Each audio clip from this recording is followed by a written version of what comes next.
Good morning, everybody. Thank you for fighting your way through our technical issues. You've got to love a regrade and an upgrade, haven't you? It always makes life so much easier. So welcome to this SOM webinar on remote consultation. My name's Dr. Lucy Wright. I'm a consultant occupational physician, and I used to be the Chief Medical Officer of Optima Health, who have done a lot of and do a lot of remote consultations. And I have been working with remote consultation for many, many years.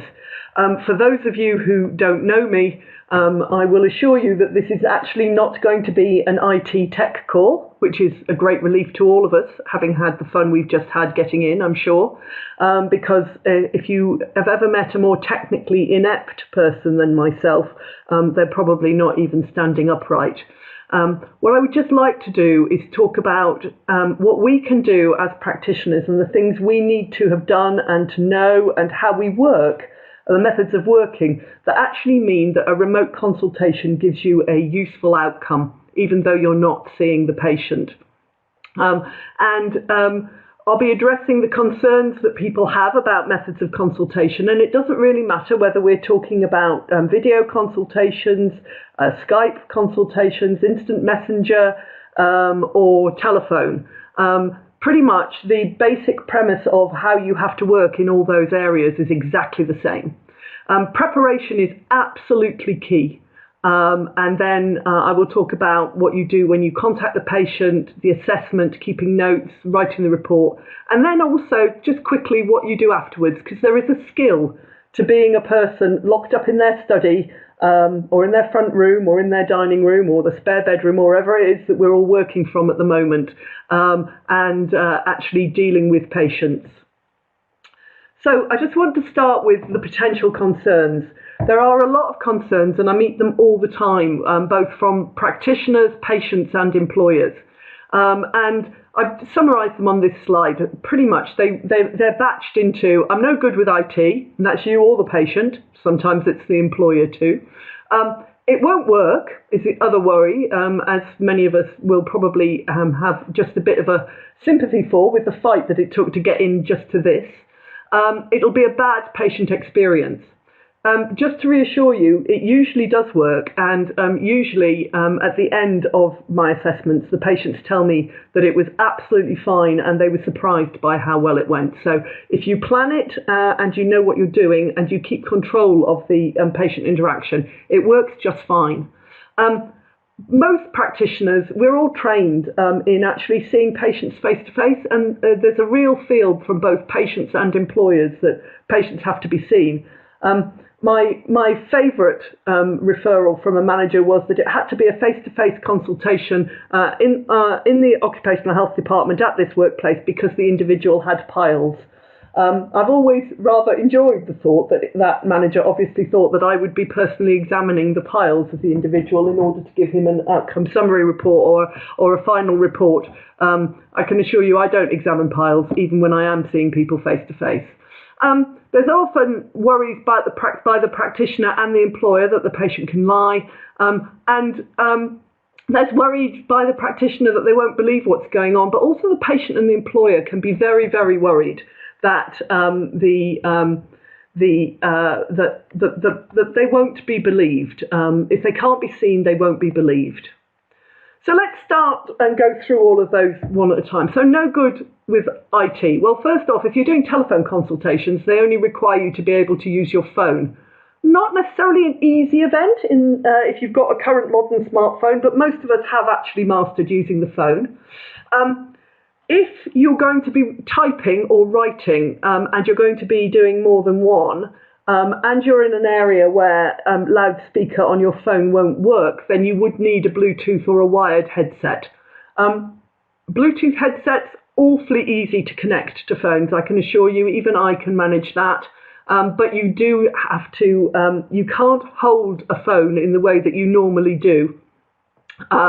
And you cannot spend, the time of a consultation, 40 minutes to 45 minutes to an hour, with your head holding a phone to your shoulder. You get a sore neck very quickly, and with current touch phones, that doesn't work. The one thing I would suggest is know how to block your caller ID. If you're using your own phone, you may not want patients picking up your number and ringing you back. So each phone has a different way of doing that. I had to battle with mine just last week in order to block my caller ID because I've previously used work phones and I didn't care if people had that number, but I do care using my personal phone. If you go and Google how to block the caller ID on my phone, they will tell you. Certainly on my Samsung phone, you go into settings, and it's quite clear and it's quite easy to do. Make sure you've practiced with any IT system that you're using. So if you've got a video conference link or you're using Skype for the first time, I would suggest that you practice, preferably on a colleague or a member of your family, so that you actually know how it's working. It's useful if you can practice with a colleague, because then if they practice with you, you also get to see it from the patient's point of view. And quite often they will not know how to use their end correctly, and so will require your advice on how to use it. So having actually had that experience of a colleague practicing on you and you being the patient, so you're getting the patient experience, is very, very helpful in you being able to advise them how to work the whatever IT systems you're using. If in the practice you're having problems, don't be too proud to admit it.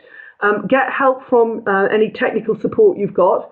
To be frank, even if that is your teenager, your grandson, your normal technical support being sort of a 12-year-old who's currently not at school and should be working but probably isn't in their room. So get help if you need it. Give yourself more time for an assessment if this is new to you, because it will take you slightly longer to start with.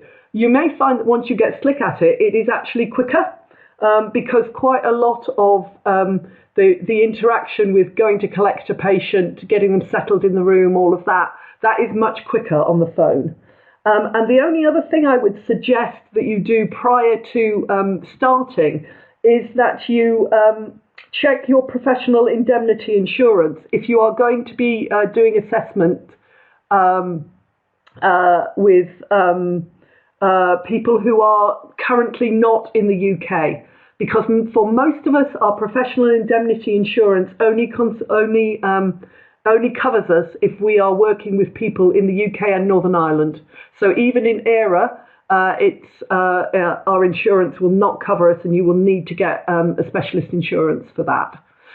So this is particularly an issue if you're being asked to do an assessment for somebody who is stranded abroad, and you will probably not be covered by your professional indemnity, so you just need to check. So once you've got all that sorted out, the next thing is keep the dog, the cat, and the family out of the way while you're working. Because it looks unprofessional, and a cat clambering over your keyboard or stepping on your phone is not a good thing. It has happened, and I've also had colleagues who, when they're doing video consultations, the patient has suddenly seen the cat as the cat clambers in front of the camera. So best if you can keep them out of the way.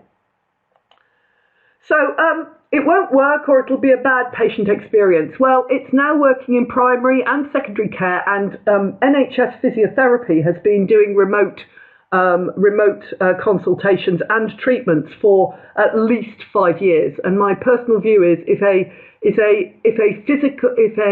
physiotherapy service can work by remote, then those of us in occupational health certainly can. When we first brought telephone consultations into the company I used to work for, which must be all of maybe 13, 14 years ago now, we did a lot of research before we went live with them throughout the whole company. And I can tell you that you get the same percentage successful outcome as you do in a face-to-face assessment. It's just different cases fail. So we know in occupational health there will always be people who do not give us the right information, and they may be deliberately lying, or they may be just shading the truth, or they may be just terminally confused and just not able to communicate their issues well. And different cases fail, but it's the same percentage. So the outcome is pretty much percentage-wise the same from a remote access case as it is from a face-to-face. Patients would often come to a face-to-face appointment bringing a supporter with them. That can still happen virtually, or they can be in the room with them. The difference is that you may not know they're there. So always be aware of the fact that they may have their phone on speaker. They may have a family member or somebody else in the phone with them, or if you're dialing in through a meeting room, somebody may well be dialing in with them, and you may or may not know about that. If you are feeling confident and you can reassure the patient, they will say they in themselves will feel confident. And the manager themselves will be reassured if they get a good report. To be honest, that's all the managers pretty much care about. So long as the patient doesn't come back to them and say that they've had, a terrible experience with the practitioner, and they get a decent report, then the manager will be happy. The patient experience just depends on you, on your communication skills and your empathy. So there's no real change about that at all. A few other things that are useful to know to help organise the patient experience. You should know how many times and in what time frame you're expected to contact the patient, and you should know whether you plan on leaving a message or not. Whether that's your protocol for the organisation that you work with. If you don't get through, do you leave a message or don't you? And you, as I say, if you're in a professional environment, then and are keeping things confidential, that makes a difference. So be aware if you're on video consultations of what is behind you, and also what you're wearing, obviously. And make sure that any family member knows not to come into the room while you're working. Not on a clinical consultation, but on a business meeting once. A colleague of mine, his wife, wandered through behind him, not realising he was on a video call, topless, because she was looking for her blouse, and it was in the cupboard on the other side of the room. So you do need to be aware, and your family need to be aware of what you're doing and stay out of the room. So patients must be seen. Doctors and nurses have to see and examine patients. That's actually not true. You're looking at function. You're not looking to make a diagnosis. But even now, in primary care, a lot of diagnosis is being done over the phone. The illness in occupational health is secondary to the functional issues, and the function is determined primarily by history. So we just need to understand that we have to slightly change the questions we ask, so that covers what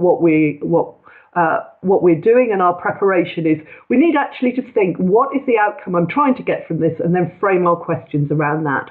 So if you understand the job, and then you inquire about equivalent day-to-day functions. For example, if you know that somebody has to do lifting in their job, then I tend to ask about, can you lift a kettle? Can you lift a pan full of boiling water with potatoes in it? Can you lift your wet washing out of the washing machine? A full load of wet washing weighs about 10 kilos. Can you walk around a Tesco Extra? If you can walk around a full Tesco Extra, you can do more than a quarter of a mile. So can you walk up and down stairs? Those are the sort of questions that you can ask that give you a view to what they're ordinarily managing to do. And you're asking those in your face-to-face consultations anyway. It is difficult with people who have communication problems, word-finding difficulties, post-stroke, people with hearing problems. Those sort of people may not be suitable for this type of consultation, and you may find that you can't do it. You can do people who need interpreters, so long as you actually have a facility to get the interpreter onto the call. And people who have a very low IQ may have great difficulties. So people who've needed special needs consultation, special needs help at school and things may have difficulties with these consultations, and you may find that they still have to go to face-to-face. So just to reassure you, here's some references about medical history taking. So medical history provides us sufficient information in about 75% of patient encounters to make the diagnosis. You'll notice this is about diagnosis, not about function, and before performing a physical examination and additional tests. A diagnosis which agreed with the final one was made after reading the referral letter and taking the history in 82.5%. That's a reference from 1975 from the BMJ. And then another study from 1992 showed that history alone led to the final diagnosis in 76% of patients. So diagnostically, you can get a successful outcome in 75 to 82% of people. From an occupational health perspective, we used to find it was when we did the studies, it would be up to 90%. So hopefully that will reassure you that this is a successful method of working. So the patient can lie. Well, yes, of course they can, either deliberately or accidentally. So as I've said, understand the information you need to know. And check it in several different questions at different times, coming round to it, asking for in different ways.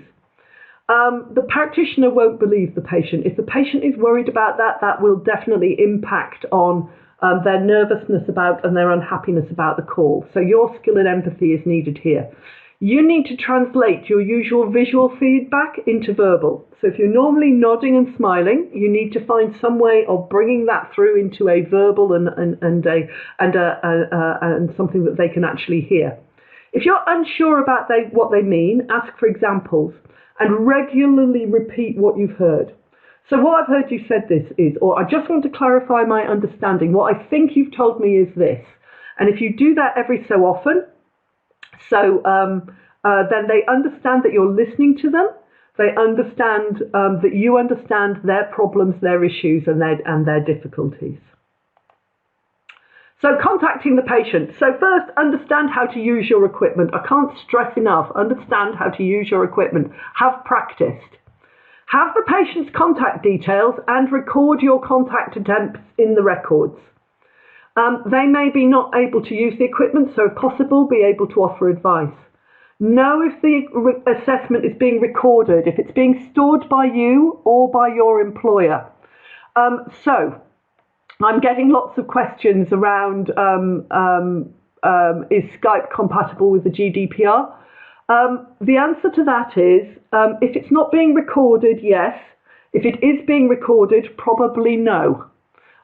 So you need to be certain where it's being stored. And if I recall correctly from my days when I did this, and I haven't done this in about a year or so, Skype used to be stored in the US, and that is not compatible with the GDPR. But if you're not recording it, you're just using it, it should be all right. Assume that whatever you are doing is being recorded and stored by the individual. They have the absolute right to do that. The Defence Association sent out some guidance, must be about 3 or 4 months ago now. Certainly the MDDUS did, and I think some of the others did as well, saying that people are entitled to record telephone consultations. It's their data. You don't know about it and you won't know about it. So what I would advise is that you always assume any IT-enabled consultation is being recorded by the individual. There's nothing you can do about it, you just have to assume that. And as I've said before, you also don't know who's in the room with them listening. So just always assume that they have someone with them and that it's being recorded. You must check ID before saying any sensitive information. I would suggest always use 3 identifiers if possible, so either name, date of birth, postcode. So you can give out their name, and if they say yes, that's fine. You can then ask them for date of birth and postcode before you say anything else. You can say who you are. So my normal spiel is, hello, I'm Dr. Lucy Wright. I'm ringing on behalf of the Occupational Health Service. I am assuming you are expecting my call. They obviously answer yes or no then. If they say yes, I then say, before we go any further, could I just ask for some ID so I know I'm talking to the right person? They're used to that now. Happens all the time when you ring up call centres and all the rest of it. People don't have a problem with it. And then make sure they're in a suitable location once you've got that information. So I've done calls that people knew about and knew were coming, and they have been in the supermarket. They have been on the school run with the children in the back of the car. School run at least should not be happening now. I've had people talk to me saying, yeah, can we do this quickly? Because I'm just about to go into an operation. Because they're in theatre, in hospital, in the pre-op room. So obviously, make sure they're in a suitable location for the call.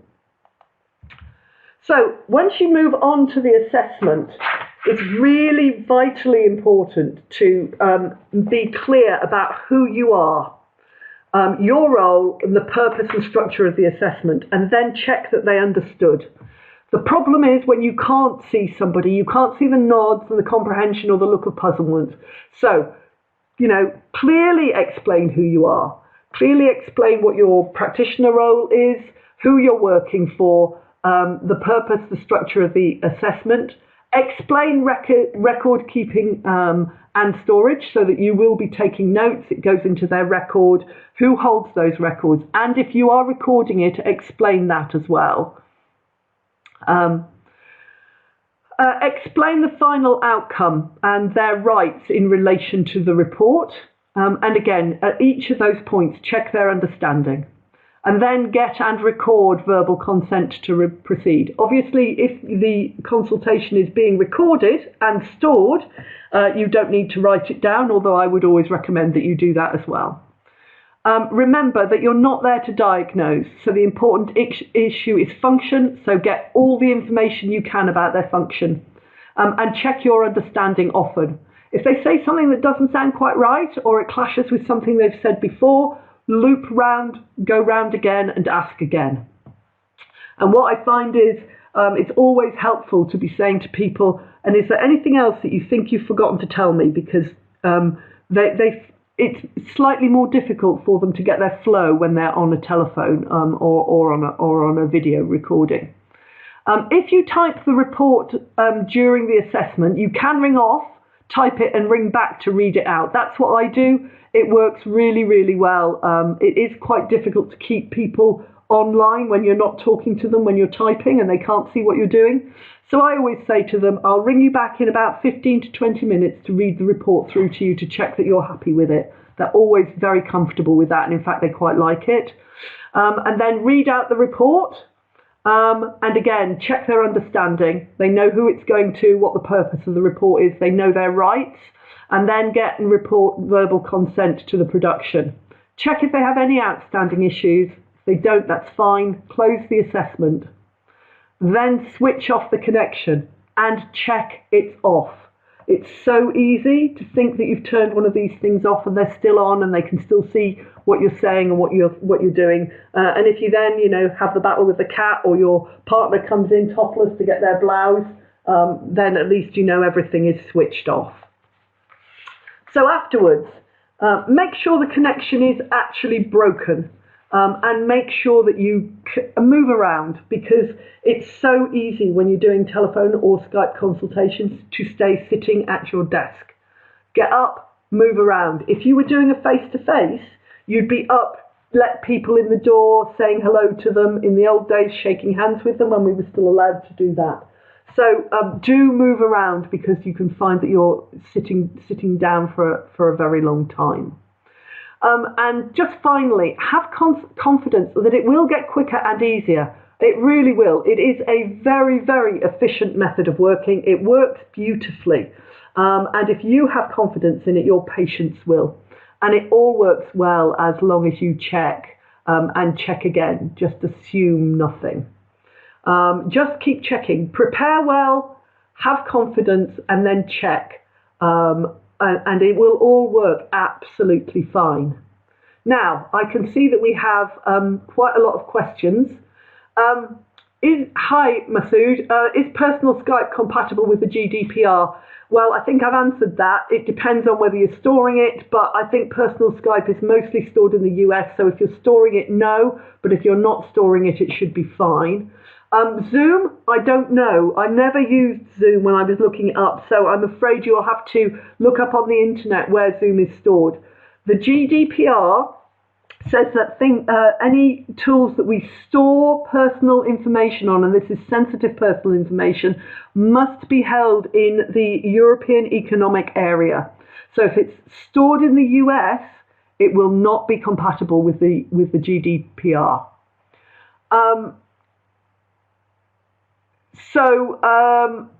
Sally, yeah, I really don't know if they're now elsewhere. I would suggest that you ring up your indemnity provider and ask them.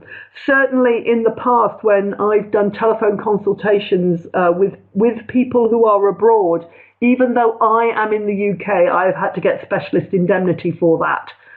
So I would suggest that you talk to your indemnity provider about seafarer medical certificates if they're now stranded abroad and you're having to extend them.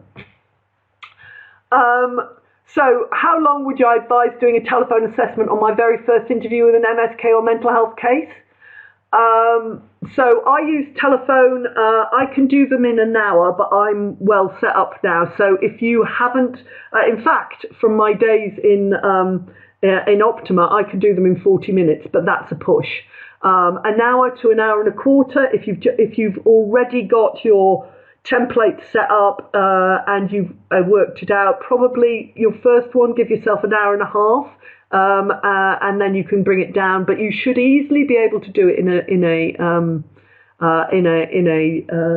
an hour once you're all up and running. So, any concerns with disclosure issues if the phone number is withheld? So, if that's their phone number, well, you know the number because you've dialed it and presumably they've given it. There's no concerns with disclosure issues if you withhold your number because you are telling them clearly who you are and they will know how to get in touch with the Occupational Health Service who've done the assessment. So that isn't an issue. If they haven't given you a method of communicating with them through IT, then you're not doing the assessment. So if I've misunderstood what you meant, Patricia, would you clarify that question? So, Anna, have I got any comments for situations where remote consultations are regarded as the last resort by some companies because they're less revenue and are cheaper than face-to-face? Well, my personal view is that remote consultations are very efficient and effective, and knowing the organisation I used to work for, you'll probably not be surprised to know that I actually think they should be the first resort and that face-to-face consultations should be the last resort because you don't need to do them. So almost my view is completely the opposite of that, Anna. What rationale can justify the use of a personal phone number by a practitioner to conduct a business task? Well, I'm self-employed and I've only got one phone, so that's my rationale. Some organisations just don't have enough personal phones and some do. So, and some obviously have not allocated people personal phones before now because they worked in a contact centre or on a site and are now asking people to use their personal number. I'm afraid that's an issue between the individual and any employing organisation to sort out. But bring your own IT has been in use in IT companies for many, many years now, at least 8, 9, 10. So, Rajiv, I would certainly be, the individual can record it.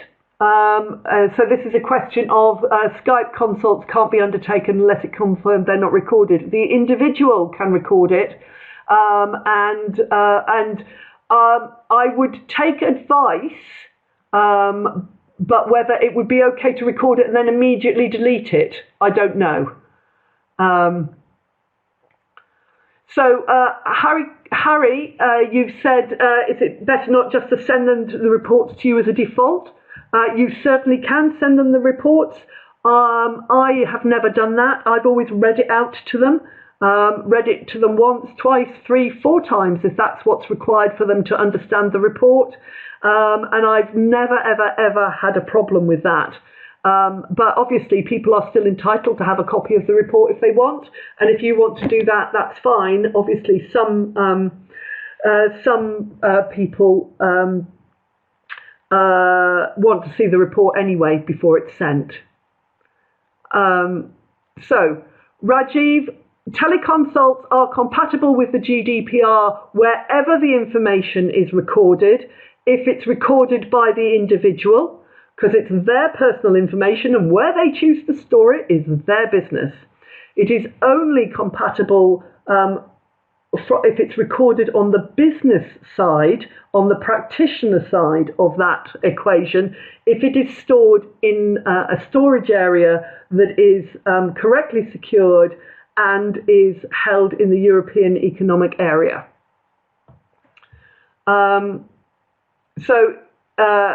Chandrakat, is it better to send an advanced copy of the report for each case? I think I've answered that anyway. I've never ever had any problems with doing it that way.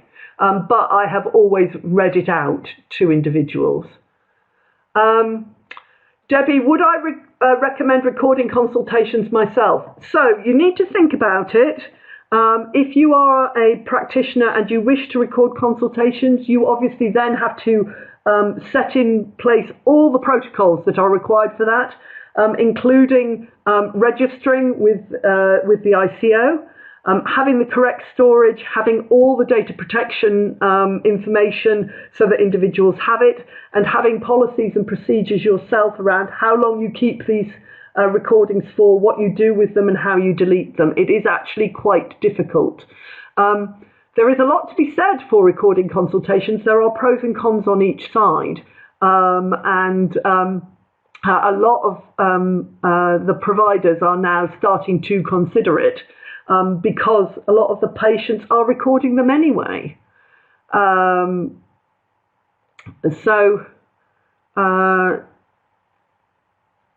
just going down. Else we go. There we go. Do patients ever complain? What assessment tools would I recommend for mental health cases? So I use GAD-7, PHQ-9, and a full history, and I find that those work quite well. You can pick up a lot from how the patient sounds over the phone, and in fact it's often quite useful because people with anxiety and phobias can be quite tense having travelled to see you face to face, and they can be a lot more relaxed when they're actually in their home environment. They also sometimes forget to be miserable, and so you can get, they just start talking to you not as a practitioner but as a normal person. And so you will hear laughter that perhaps you wouldn't have seen before. I do have people bursting into tears on the phone. It is a lot more difficult to console somebody. But you know, you can always say, do you want to take time out? Do you want to go and get some tissues? Would you like me to ring back in 5 minutes? All those things can still be done. Obviously, you can't see what they look like unless you're doing it on a video or a Skype. You know, I tend to find GAD and PHQ quite helpful. They meet those in primary care all the time. They're used to practitioners asking them. They find it quite reassuring that you are actually assessing them, even though it's not face-to-face. And once you get the score, I always benchmark it to them saying, this is what this is telling me. Does that seem about right to how you feel? Do patients ever complain the assessment is invalid because no examination took place? They often complain at the start that it's going to be invalid, but actually at the end, mostly they tell me, wow, that really worked well. I really feel, doctor, that you understand where I'm coming from because you're talking about function. And I always make it quite clear to them that I understand you've got the illness, but actually, it's how that illness is impacting on your day-to-day function and your ability to live your life, your ability to work, that actually matters. Next question is, sending the report by email to the client before referring to the referring manager. You absolutely can do that. Of course you can. That's them taking advantage of their ability to see it in advance.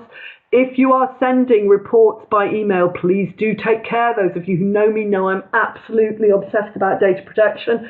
Take care you've got the right email address, you're sending it to the right person. If you're password protecting it, send them the password to a different email address or by telephone or by text. Because otherwise, if you accidentally send the report with their sensitive medical information to the wrong person by email, you've committed a data breach. What's my response if the individual says they don't want a telephone consultation and would like a face-to-face interview? That is absolutely their right to request that. I'm not seeing that at the moment, though. I've got people being very understanding when they're understanding that they're not going to get a face-to-face in the current climate. And most of them are not expecting it. I even did a ill health retirement for the NHS pension scheme day before yesterday. And you actually, that does actually require you to examine the patient, the form that you fill in. And I had to put in it, due to COVID-19 restrictions, this was done by telephone. And the individual completely understood that and was really happy that I'd written that actually on the pension form so that the pensions doctors would understand why it hadn't been done. Do I read the questions out on the PHQ and GAD? Absolutely, I do. And so I say to them, you've probably been asked these questions before at your GPs or when you've seen your mental health people. I want you just to think about the last 3 weeks. Now, in the last 3 weeks, have you ever been troubled by, feeling anxious and irritable? Not at all. Several days, more than half the days, nearly every day, whatever the question. And I read that out to them each time. By the time you get to the fourth or fifth, you don't have to do several days, more than half the days, nearly every day. They understand them. But it's nice, it's quick, it's slick, and it works really, really well. How many people do I get asking for amendments to the report after it's sent to the employer despite reading it to them beforehand? Do you know what? I don't think that's ever happened. I've been doing telephone consultations now for must be best part of 14 years. And because I've read it out to them, and I've read it out verbatim, I don't get that. They do sometimes ask me to correct and alter things when I'm reading it to them. So sometimes I have to read the report 4 or 5 times, but I don't get that as a problem. And how would I approach a safety critical work case? It's really important to understand what are the issues that this individual is showing that would impact on their safety critical. And sometimes you do actually have to see them face to face if you're at all doubtful. But mental health problems, it doesn't make a difference. And with musculoskeletal problems, again, often if you can get a good history from them, that's absolutely fine. The important thing is understanding what is a safety critical issue that you're addressing and making sure you can get all the information that you needed. Now, obviously, if you're on Skype or you're on video and you want them to bend over and things, you can get them to do that. But otherwise, I've done safety critical work by telephone when I used to work doing railway work,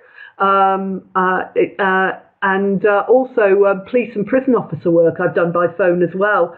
So yes, you can do safety critical work by phone. You just have to be really, really aware of what is the functional issue and what's its safety impact, and can I address it by asking questions, or do I actually need to see the person?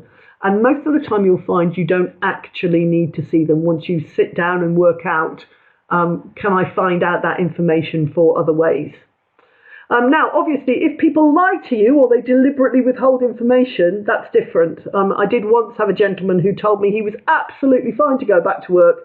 And so I signed him, he'd had hand operations, it was all fine, he was fully recovered and all the rest of it. And so I signed him off as fit to go back to work and had the manager spitting brass tacks at me the next morning because the guy's hands were still both bandaged. But if they're going to deliberately lie to you that way, there is not a lot you can do about that. Skype, of course, would have shown me that a telephone consultation didn't. But if they deliberately lie to you, there's nothing that you can do about it. But if they're just misunderstanding you, then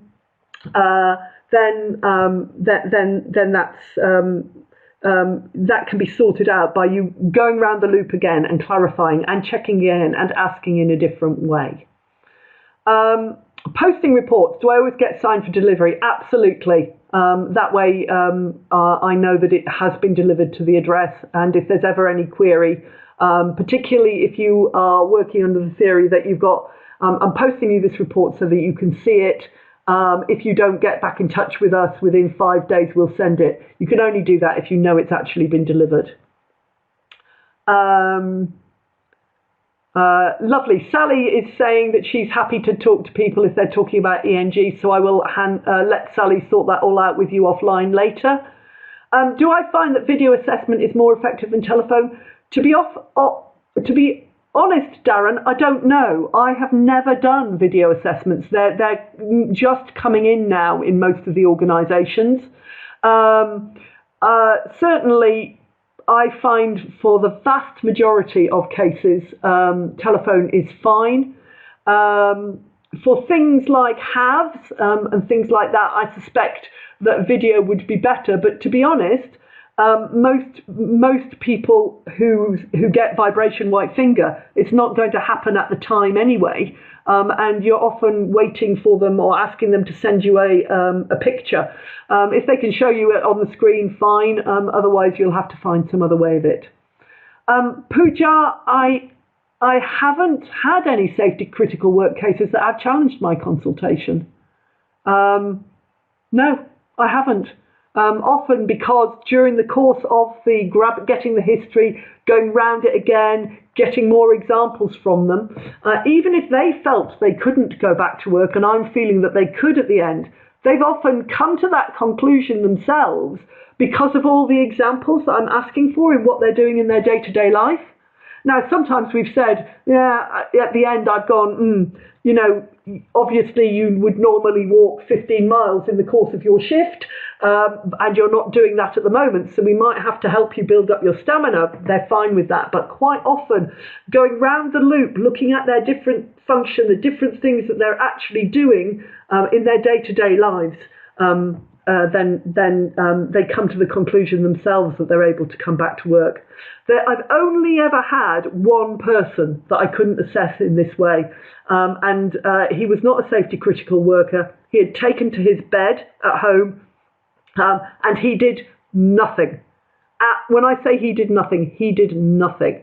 His wife and his children ran round after him. So functionally, I was completely unable to assess him.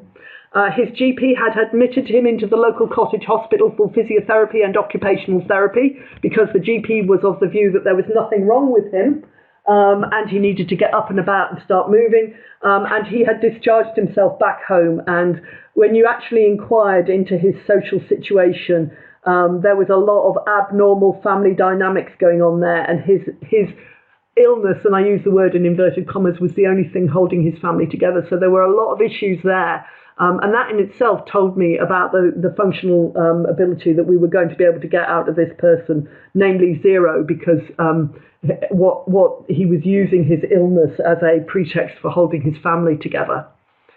How do you manage to eliminate self-risk remotely in terms of mental health? Well, the PHQ does actually ask about thoughts of harm and suicide. And then if you get an answer to that, you obviously then have to go into the suicide questions that you would have asked anyway if this had been a face-to-face. So do they have plans? Are they thinking about it? Do they have the means? Are there any restrainers that would stop them from actually committing suicide? So you have to do all of that. If you do believe that you have someone who is an acute risk of suicide, and I have had consultations, not myself personally, I've been quite fortunate, but when I was the chief medical officer, I had colleagues in that situation. I would suggest that you set yourself up a protocol if the organisation you work for does not have that, around contacting the ambulance, contacting the GP, and talking to the individual. But you do then have to put the rest of your clinic on hold while you sort out that individual. And then don't, if you get that situation yourself, do not go straight into another case afterwards. Give yourself a break, have a cup of tea, go and have a biscuit, walk around, because it is quite distressing. It can be managed, but you need to have planned what you are going to do before you start doing these telephone consultations, because you quite often find that that this will come out of the blue and quite quickly escalate, and it will need all your skill to do it. But the difference is that you're not seeing the person, but you still can use your clinical skills to do that. The only other issue that you occasionally get is you get perhaps a significant threat to somebody else, and you would deal with that in exactly the same way as you would deal with in a face-to-face. So I've had colleagues ring me up, particularly one I'm thinking of, where the individual said they had a loaded shotgun by their front door, and if the neighbours knocked on the door one more time, they were going to shoot them. And so again, you do have to inform the individual as to what your action would be, the same as if you're going to breach confidentiality for a potential suicide. But again, that's no different than you would have done if you were face-to-face. The GMC are happy with remote and video assessment. There's quite a lot of guidance come out. I don't know if any of you are members of the MDDUS. They're my indemnity organisation, and in fact they sent guidance out yesterday on remote consultation, and the GMC has also put out some guidance on remote consultations. So I would suggest you Google that and have a look at it. Darren, the impact on us and clinicians. So I've worked this way for years. This is how I work. I do prefer face-to-face, let's be honest. That's how we're all trained, and all of us went into becoming health practitioners because we like to see patients and we like that patient interaction. But it's still very satisfying at the end of a consultation to have someone say to you, "Oh, this went so much better than I expected, doctor. Thank you so much. That was so helpful." And the occasional positive feedback you get from a manager, which is far less. So you do get your positive feedback, which all of us as clinicians need. You just don't see the faces. So I prefer face-to-face, but this has advantages. If you get a do not attend in your clinic, you can go hang the washing out. Your lunch doesn't have to be packed up in the morning. It helps you if you think of the positives as well. Do I space each appointment by an hour? And if I run behind often, do I ring patients back to read the report to them? Yes, I absolutely do. Sometimes I say to them, would it be all right if I rang you back at 5 o'clock? If I've got another person coming in. If they say no, well, the other person has to wait. Otherwise, I'll bring their report back to them later. And McCallum, would audiometry and spirometry, etc., be deferred beyond 3 months? At the moment, the guidance is 3 months. That's what we're going with. What will happen in the future, I don't know. Any evidence-based literature to inform duration of consultation? No, Patricia, not that I know of. So Phillips asked, how many cases would I do in a day? When I worked for Optima, I could do 10 in a day. That's hard. That is very hard. 8 is eminently doable. And between 8 and 10 depends on how tricky the cases are and how well practiced you are. But once you are up, practiced and running, you can do 10 in a day, but it's hard work. Okay. Everybody is starting to dial out now because we're passing 1. So I will stop now, and thank you all for your time. And just for those of you who are still on, I don't know if you all saw this cartoon in the Daily Telegraph, but it was highly, highly amusing. So I just thought I would show it to you all. And thank you very much for your time, everybody. And good luck to you all.